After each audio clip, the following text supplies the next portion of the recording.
Hello, everyone. I'm Marcy Scudder. For this project, I explored OpenBrush, which is a virtual reality painting application that allows users to create art in three-dimensional space. As a children's public librarian, I'm always thinking about how to blend creativity with digital literacy. Many of the children that I work with love drawing, but they've only experienced art on flat surfaces like paper or tablets. What intrigued me about Open Brush is that it removes the flat canvas completely. Instead of drawing on surface, artists draw around themselves in space. This would be geared towards elementary students. What OpenBrush does. OpenBrush is designed for immersive embodied art making. Users paint in midair using motion controls, and their brush strokes exist in three dimensions. Artists can walk around their work, step inside it, and layer elements at different depths. What makes this truly VR rather than just a digital drawing program is spatial embodiment. The art exists in volume, not just on the surface. Because I don't have headset access, I have included some screenshot images from OpenBrush. In the first image, you can see inside a 3D painting. The artwork surrounds the viewer, and this immediately challenges our understanding of what canvas is. The second image shows glowing light brush effects. These aren't possible with traditional media, which opens up a conversation about how tools shape artistic possibility. The third image shows a scale shift showing how changing viewer position alters perceived size. That embodied sense of scale is central to spatial reasoning. The fourth screenshot shows a full 360-degree rotation. This demonstrates how perspective changes interpretation. And the fifth image highlights layered depth, clear foreground and background separation in true three-dimensional space.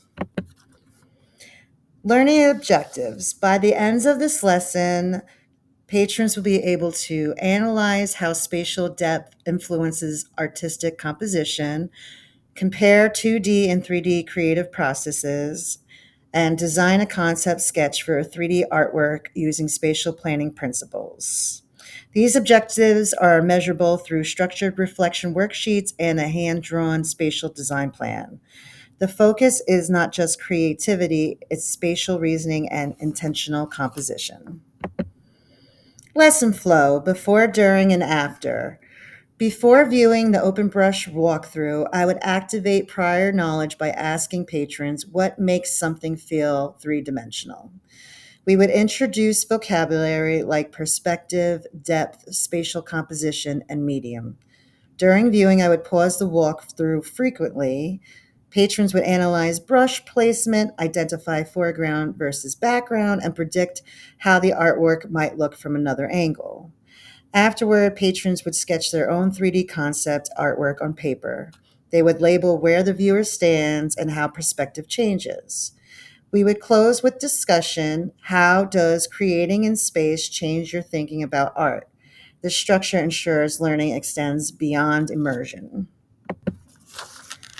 For this lesson, I grounded it in constructivism. Constructivism suggests learners actively build understanding through experience and interpretation rather than simply receiving information.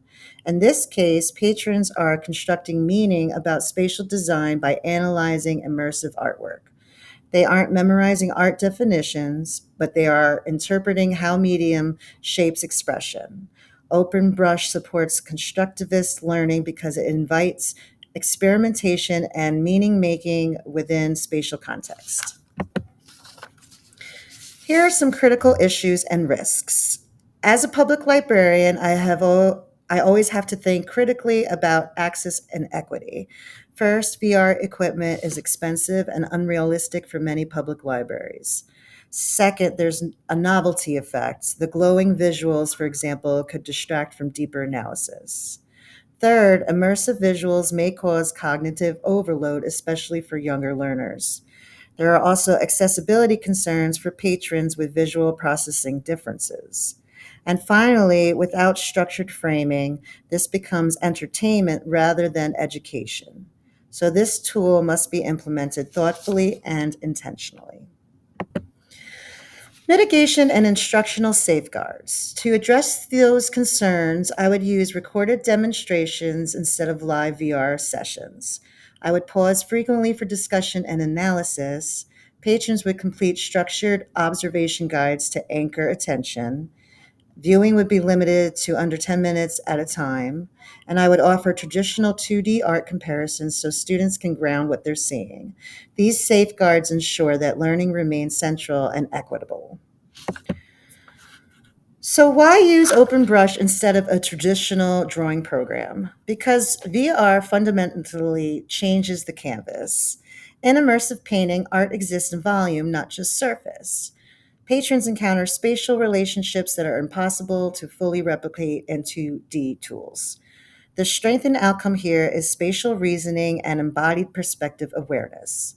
It isn't just substitution, it expands how patrons conceptualize art and design. And now I will end with this question. When does immersive creative technology expand artistic possibility, and when does it distract from foundational skills?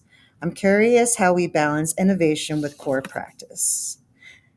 This concludes my presentation. Thank you so much for watching.